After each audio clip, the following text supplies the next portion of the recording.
ಇದ್ದಾಗ ನೀನ್ ಜನರಿಗೆ ಸಂಬಳ ಕೊಡ್ತಾ ಇದ್ದೆ. ಆದ್ರೆ ಇವತ್ತು ಕೂಲಿಗೋಸ್ಕರ ನೂರಲ್ಲಿ ಒಬ್ಬನಾಗಿ ಕೈ ಕಟ್ ನಿಂತಿದ್ದಿಲ್ಲ. ಏಯ್ ತಮ್ಮಂದ್ರಿಗೋಸ್ಕರ ತಾನೆ ನೀನ್ ನನ್ನ ತಂಗಿನ ತಿರಸ್ಕಾರ ಮಾಡಿದ್ದು. ನಾನು ನೋಡ್ತೀನೋ ನಿನ್ ಜೇನ್ಗೂಡು ಎಷ್ಟು ದಿನ ಒಂದಾಗಿರ್ತಿ ಅಂತ. ನೋಡು, ನಾಳೆ ನಿನ್ ತಮ್ಮಂದ್ರಲ್ಲ ಮೊದಲಾಗಿ ಸಂಸಾರ ಮಾಡೋರು ನಿನ್ ಜೊತೆ ಇರ್ತಾರೆ ಅನ್ಕೊಂಡಿದ್ಯಾ? ಹೋಗಲೇ, ಇವತ್ತು ಹೇಳ್ತಾ ಇದೀನಿ ಕೇಳು. ಒಂದಲ್ಲ ಒಂದಲ್ಲ ಇದೇ ತಮ್ಮಂದ್ರು ಬೇರೆಯಾಗಿ ನನ್ನ ನಡು ಬಿದ್ದು ಬಿಟ್ಟು ಹೋಗ್ತಾರೆ. ಆಗ ನನ್ನ ತಂಗಿ ನೆನಪು ನಿನ್ನ ಎದೆಗೂಡಿನ ಭಾಗನ ತಟ್ಟೆ. ಅದು ಮಾತ್ರ ಸಾಧ್ಯ ಇಲ್ಲ. ಇದು ಬ್ರಹ್ಮಲಿಖಿತ. ಹಾಗಾದ್ರೆ ವಿಧಿಗೆ ಸವಾಲ್. ನಾವು ಒಂದಾಗಿರೋದು ನೀನು ನೋಡ್ತೀಯಾ?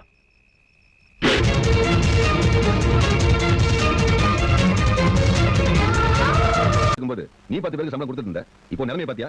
10 ரூபாய்க்கு கை கட்டி நின்று இருக்க. தம்பிகளை பிரியக்கூடாது தானே என் தங்கச்சியை வேண்டான்னு சொன்னேன். எத்தனை நாளைக்கு உன் குடும்பம் பிரியாம இருக்கும்? நாளைக்கு உன் தம்பிங்களை சம்பாதிக்க ஆரம்பிச்சு கல்யாணம் குடும்பம் வந்துட்டா உன் குடும்பம் இருந்தவங்க இப்ப சொல்றேன் கேட்டுக்க. என்னைக்காவது ஒரு நாள் இதே தம்பிங்க உன்னை நடு ரோட்ல விட்டுட்டு போகத்தான் போறாங்க.